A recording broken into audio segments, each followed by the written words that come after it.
Hello everyone, আসসালামু আলাইকুম। কেমন আছেন সবাই? আশা করি অনেক ভালো আছেন। আজ আমি একটু বের হয়েছি, কারণ সকালে একটা ফোন এসেছিল। ফোনটা আমি ধরতে পারিনি, কিন্তু পরবর্তীতে দেখলাম যে এটা সুন্দরবন কুরিয়ার সার্ভিসের নাম্বার। আমার একটা পার্সেল আসার কথা ছিল আজকে, তাই চিন্তা করলাম ওনাদের ফোন দিয়ে আর কি হবে, বের হই, কারণ একসাথে গিয়ে পার্সেলটা নিয়ে আসি। তারপরে বাসা থেকে বেরিয়ে হেঁটেই মেন রোডে চলে আসলাম। মাহিন্দ্রার জন্য অনেকক্ষণ অপেক্ষা করলাম। অবশেষে একটা মাহিন্দ্রা চলে আসলো। এখানে অনেক রোদ ছিল, রোদের মধ্যে অনেকক্ষণ আমাকে ওয়েট করতে হয়েছে। এরপরে আমি মাহিন্দ্রা উঠলাম।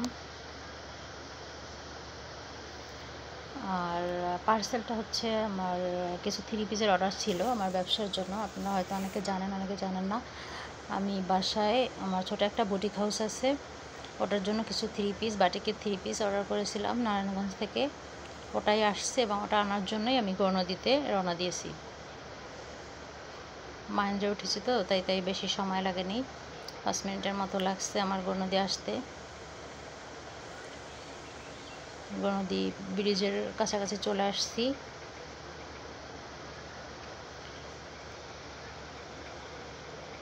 অনেক রোদ, আজকের আবহাওয়াটা খুবই গরম, রাস্তায় বেরই হওয়া যায় না। যারা রাস্তায় বের হয়, যে ভ্যান চালায়, রিক্সা, অটো চালায়, ওনাদের অনেক কষ্ট হয়। কারণ আমরা একটা মুহূর্তের জন্য যেখানে রোদে গিয়ে দাঁড়াতে পারি না, ওনারা সারাটা দিন সেই রোদের মাঝেই পরিশ্রম করে, তারপরে সংসার চালায়। এরপরে চলে আসলাম। আগে এসেছিলাম আমি, আবার আমার কেচি নিয়ে আসছিলাম দাঁড় করানোর জন্য। পরে ওনার কাছে গিয়ে দিলাম, উনি বললো একটু ঘুরে আসতে। পরে আমি বললাম যে না, আমাকে একসাথে দেন, আমি নিয়ে যাই। তারপর ওনার এখানে কিছুক্ষণ ওয়েট করলাম। ওয়েট করে কেচি 3টা দাঁড় করিয়ে একসাথে নিয়ে তারপরে এখান থেকে বের হব। ওনার কাজ হয়ে গেছে। এখন যাব আমি বিকাশের দোকানে, কারণ আমার নগদ এবং বিকাশে কিছু টাকা ছিল, ওইটা আমাকে ক্যাশ আউট করতে হবে।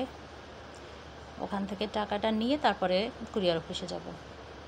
এখানের কাজও আমার শেষ, উনি আমাকে টাকাটা দিল। টাকা নিয়ে এখন যাব কুরিয়ার অফিসে।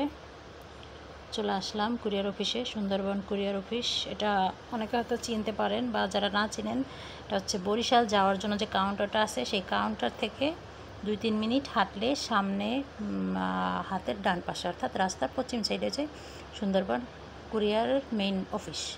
এখানে রাস্তার কাজ চলতেছে, ঢালাইয়ের কাজ চলছে।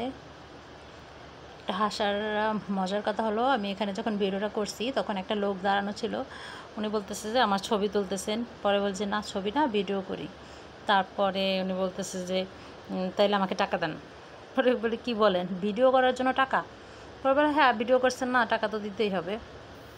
যাক, তারপরে আমি একটা ভ্যান পেলাম অবশেষে। রোদের মধ্যে অনেকক্ষণ দাঁড়িয়েছিলাম। এই হচ্ছে আমার বস্তা, যেটার মধ্যে আমার 3 পিস, যেটা আমি নেওয়ার জন্য এখানে আসছি। বস্তাটা নিয়ে ভ্যানের পর উঠিয়ে বসলাম। ভ্যানওয়ালা উনিও ভ্যান ছাড়লো। এখন বাসার উদ্দেশ্যে রওনা দিয়েছি। প্রচুর রোদ, আসার সময় তো রোদটা মাথায় লাগেনি, কারণ মাহিন্দ্রার মধ্যে ছিলাম, কিন্তু এখন তো ভ্যানে, তো পুরো রোদটা মাথার উপর। যাক, কি আর করার আছে, কিছু করার নেই। রোদ হলেও যেতে তো হবেই।